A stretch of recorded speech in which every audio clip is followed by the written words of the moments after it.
Hey friends, so here we are approaching the Leo full moon, which is taking place on Thursday, January 25th, and it's at 9:54 a.m. on the Pacific coast, or in the Pacific time zone, 12:54 p.m. East Coast, and you can figure out what time it is for you. You probably already have.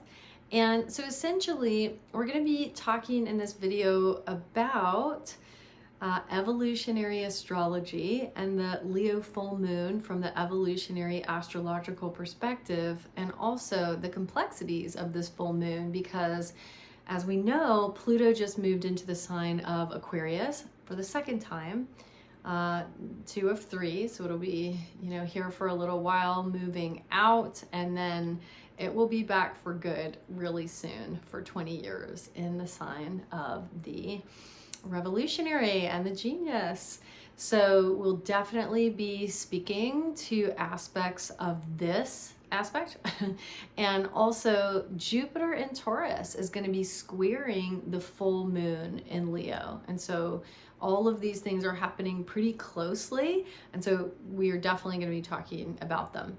Now, a couple things, because I'm an evolutionary astrologer, I'm going to look at astrology from a personal perspective, one that is interested in your evolution and your growth and your transformation over this lifetime, but through the many lifetimes or epigenetic times, both actually, that you have lived. And so because of this, every planet, every sign, every house can really be about transformation and alchemy, which is very Plutonian in many ways. So we're going to be looking at it from this perspective. And you are an individual and you make up the whole. And so what Aquarius is really interested in is how individuals, when we are marching to the rhythm of our own drums and living our most authentic truths in the world, how this changes the collective and allows it to come to life in ways that we always knew it could, but perhaps we haven't seen in a long time. So important stuff. Now also, when we're looking at really quick transits like a full moon, a new moon, like even a Mercury when it's not retrograde, I mean, it moves, around the chart in 89 days. So it's going to be a really quick transit.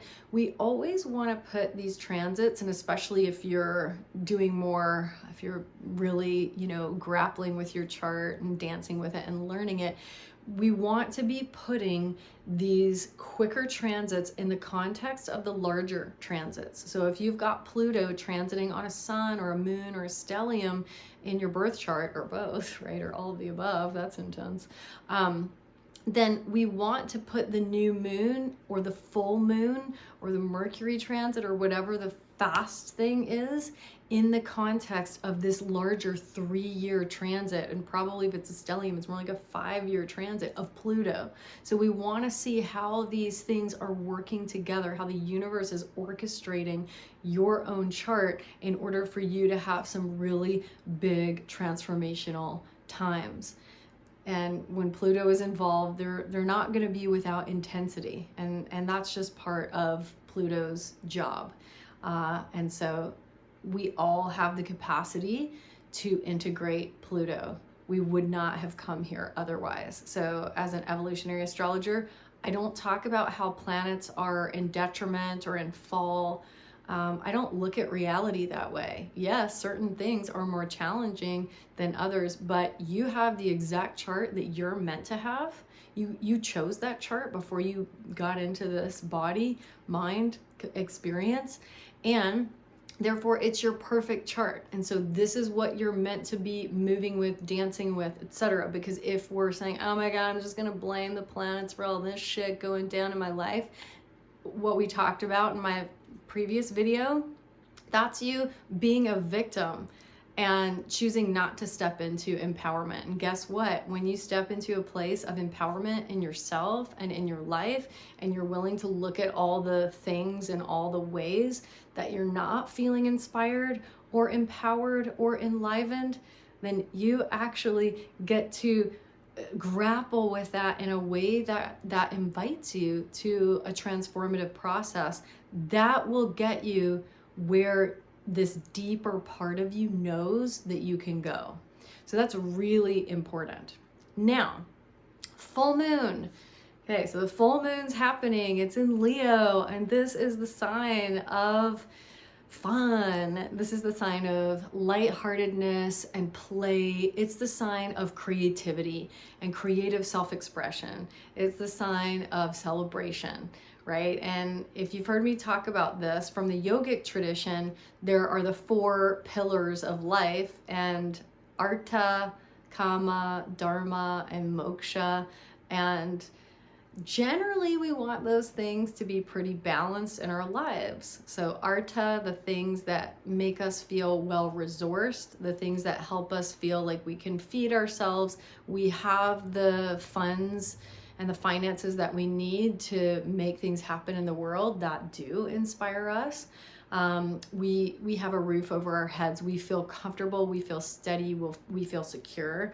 Okay. Kama is delight. It's worldly pleasure. It's delight. It's fun. So if we're living a life where that's never happening, we're probably going to get crusty and brittle and boring, to others and maybe even to ourselves, right? So kama, that's Leo. This is Leo, where Leo shines, because this is a place where we are meant to be silly, where, it's just, why take yourself so seriously, human? And well, there are a lot of reasons why humans might take ourselves quite seriously, and we can just look at the world and go there, right?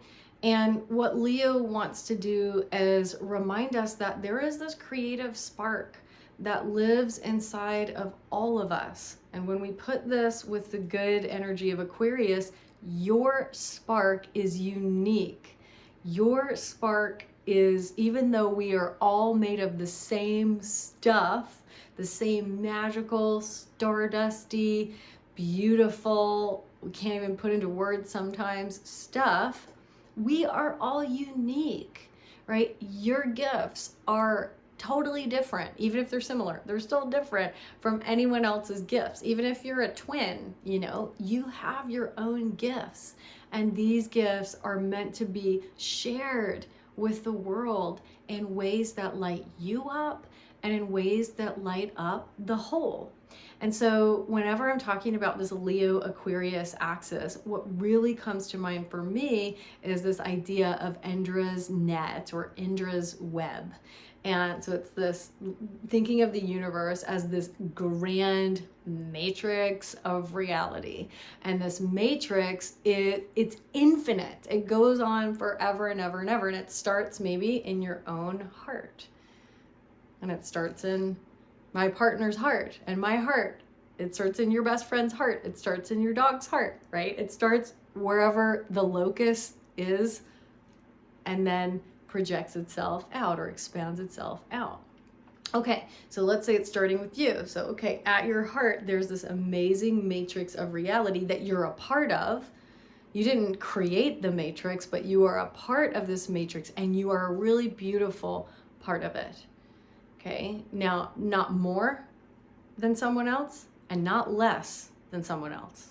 That's really important to remember, because if Leo goes into shadow, it sees itself and only itself. So we're not trying to go there. We're trying to stay connected. Aquarius is like, yeah, let's stay connected to this matrix. So Indra's net or Indra's web. So here is this beautiful infinite matrix of reality. And at every cross section of every point along the web, okay, all of the intersections where the different pieces are coming together, there's this beautiful gem. And there are all the gems and probably more that we can't even imagine here. They're multifaceted, they are multi-sized and shaped and colored. All of these gems are absolutely, they have their own splendor, okay? They're absolutely amazing. And when one of those gems gets really bright, and it remembers its leonine heart. It remembers its own sacred contract with the universe. It remembers its innate capacity to shine. Then of course that light gets really bright and it begins to shine on all the other gemstones around it. So the collective is celebrated. It comes back to life, and then people are like, oh, I love what this person's doing. And even though my gifts are different than that, I'm so inspired by their shine, by their tejas, which is luminosity, luminescence, shine, brightness, splendor. I'm so inspired by that, oh my gosh, I just remembered I have shine too. And I want to celebrate that and share that with the world. Oh, okay, sweet. And then, of course, as we continue doing that, all of the other gemstones in the matrix are lit up. They get brighter, and the collective shines brightly together, even though everyone's doing it in their own way. Because Pluto being in Aquarius, it's like, yes, all of those people, all of us who have felt, different or weird, or like, oh my God, I'm not doing things like that. Like, we are here to reclaim our power because of our uniqueness. And we want to encourage other people to be like, yeah, be your unique and beautiful self. Because the more you are that, the more you can actually be who you came here to be, but also the more the collective remembers who it is and shines really brightly together. Okay, so this is a Leo Aquarius thing. And so Pluto always wants us to get the wound. He is the planet where we are most wounded, most fearful, and that's generally a karmic thing, and it's an epigenetic thing. We're not fearful for no reason. We've all been through some shit in other times. Absolutely. Look at the history of planet Earth, and you'll kind of get an idea of what most of us have been through. And some of us have soul memories of that. And in some ways we've forgotten, just like, if we get pregnant and then we have a baby and then we forget the pain of giving birth. Like, that's on purpose. We don't want to have to remember all of the atrocities that we have suffered, because it would be hard to come back in and do it again, right, human? So that's a healthy version, like a healthy aspect of Pluto. We repress things that we're not ready to integrate, okay? That's psychology. And there will come a time in our lives when we are called to integrate some things that we had forgotten, conveniently or inconveniently, however you want to view that. So Pluto is our greatest wounding, but he's also our capacity to reclaim and alchemize those wounds and turn them into our most beautiful gifts. Turn them into nectar, turn them into things that, again, nourish the whole. They nourish us and they nourish the collective. So remember, if you watched my last video about Pluto moving into Aquarius, Pluto is about power and empowerment. The more we give our power away and fight amongst the collective, know of any places where this might be happening currently, the more we do that, the more stuck we're going to be. And then we don't get to shine as the beings we came here to be. We don't get to free up and be sovereign in ourselves and free up the collective in way so that we can actually grow and move and expand together and really go to new places together.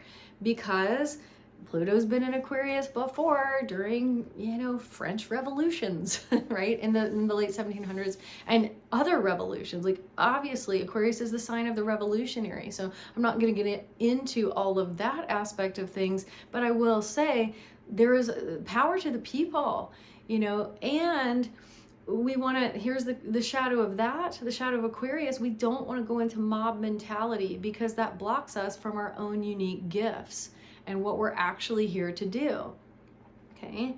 So we want to move into that terrain in an inspiring way, not in a wounded way. But if there are wounds, which we all have, we want to go there consciously so that we can be really clear about how we're using our energy in every moment, but how we're using our energy to actually uplift ourselves, our communities, the world, because we're all so connected now in these ways that we haven't been able to be connected in a long, long time. I can't remember the last time. I think it was a really, really long time ago, right?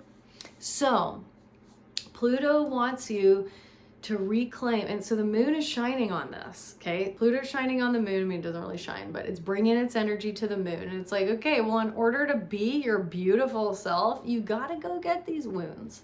It's important that you're doing your own work, and whether you turn to somatic therapy, whether you turn to evolutionary astrology, which is super alchemical and Plutonian and transformative, whether you turn to EMDR, whatever it is, hypnotism, there are so many ways that we can get to this subconscious level of reality, Pluto, and integrate it. Because it's energy is neither created nor destroyed. It's only transformed. And we have to transform those places, because the more we push them away, the more we're distancing ourselves from our own greatest gifts. That is Pluto, okay? And so in order to shine brightly and to really be playful and to really be having a good time, and it's not about you getting attention from everybody else, that's shadow Leo. Leo needs an audience, and there's something beautiful, right, that comes to life in the fourth wall, right? We call that in performance, where there is that interaction with the audience. There is something beautiful that comes to life, and Leo feels that, and Leo knows that. And how does Leo do that in a way where they're not completely addicted to that applause and that being seen on that level? It's a fine dance, right? And so again, that can come back to Aquarius. We want to get at all these wounds in healthy ways that allow us to find our own freedom and our own sovereignty and our own unique voices and our own truth, so that we can shine more brightly in the world. Okay, so that's this Leo Aquarius axis. That's how I would frame it for now. There's always more, and there will always be more. So we'll say that. Now, talking about Jupiter in Taurus, right? It's there for a year. When in December time, it'll be there until December of 24. But it's a really tight square to the full moon. And so here, Jupiter is Zeus, king of gods, okay? I don't necessarily, like, some of the stories from Greek times I'll go back to, or Roman times I'll go back to, because they're really good examples of what he is actually about. But, you know, he's depicted as, he's kind of a jerk. And so let's go to this look at Zeus, or Jupiter. He wants you to know how capable you are. He wants you to know how expansive you can be. He wants you to know how to manifest your dreams, truly, how to manifest them in a way that is inspiring, in a way that lifts you up, not just inspiring you, but those around you, in a way that gives you this sense of generosity and warmth of spirit, okay? You can see the Sagittarius in there too, because he rules Sag. So how's he doing that right now? He's inviting us to expand what we think and know we're capable of as an individual and as a collective, okay? So he's inviting us to get expansive. As my teacher would say, how have you been underestimating yourself? That's a Jupiter question. How have you been underestimating yourself when it comes to what you think you're capable of in terms of your sense of stability and security and finances in the world? When it comes to a beautiful piece of land, or living in nature in a place that just opens your heart and allows you to feel, because Taurus wants us to feel at home. And guess where home is? It's here in our bodies. So this is an energy that wants us to know how to feel nervous system regulated, how to feel calm, collected, tranquil in our own experiences. And so Jupiter's like, okay, well, how have you been underestimating yourself when it comes to gathering some resources and some tools to you and using them so that you can know what it feels like to be home in your own body, in your own skin. Okay? So I love that, because it's like, okay, well, if you don't feel like you have the tools, gather them. Now is the time to gather them. Jupiter wants us to get bigger. Okay, maybe your toolbox has to get bigger right now. I know mine has been. I'm like, okay, well, all the things that I've been doing a lot of my life, they're working, but I have to do more now. That's what I'm being called to. And so if you're feeling that, well, yeah, I think it's up in the collective. You can see what's going on. Jupiter squaring Pluto for all of us. Jupiter squaring the full moon for all of us. And so we can't shine brightly in the ways that we're meant to if we're not resourcing ourselves properly, whether it's with healthy food, whether it's with more body work, whether it's with more chill time, because Taurus is the animal. This is our animal instincts. If I don't feed myself well, I'm not going to be doing any of my things that I'm offering to people well. That's just how it is, right? We have to have the fuel necessary. Okay? And so what are the resources that you are being asked to tap into? What are you being asked to expand? And when it comes to expanding what you think and know you're capable of, what are the tools that you are being asked to draw to yourself at this time? So that's a big one. And again, when we feed ourselves what we need to in all the ways, I'm not just talking about food, right? When we feed ourselves in all the ways with the resources that we have collected in our lives, then we're able to be the unique, authentic beings, sovereign, free beings, because we had the freedom to choose to come back to planet Earth. So we're able to embody that freedom and sovereignty in even more clear ways. And of course, that nature that Leo has to shine and to celebrate being alive and to be spontaneous, that comes through super clearly, and the needs are met. And so, yes, we are having this T square is what we call it, technical term. They call it the fixed signs. I call them the resolute signs. These signs are resolute. They're like, they know who they are and they know what they want and they're in it. And there's beauty in that. Do not think of that as a bad thing. It's just if they get stuck being like, this is what I want and it's gonna always be what I want and that's it, okay, then we can have a problem. So it's nice we have stuff like this in the stars and planets happening, because if there's stagnancy, we are given an opportunity to shake that up and to shift that stagnancy so that we're actually stepping into a new potential, with Pluto and Aquarius, we are absolutely individually and collectively being asked to step into a completely new potential. And it takes all of us. And yes, one person, as I said last time, absolutely can and does make a difference, always. And for us to do this well, we have to do it together.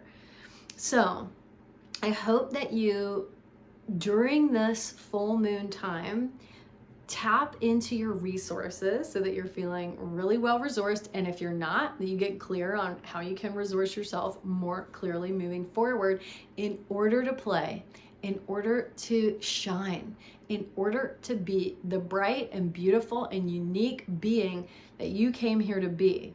And may you be able to go into those parts of yourself that are ready to be integrated. They are ready to be seen and loved and held and nourished and supported so that you can really be yourself and the person you came to this planet to be. So let me know if you have any questions, and you can always find me at lilarasa.com, lilarasa.com, or evolutionmedicine.ca. Okay, have a wonderful full moon.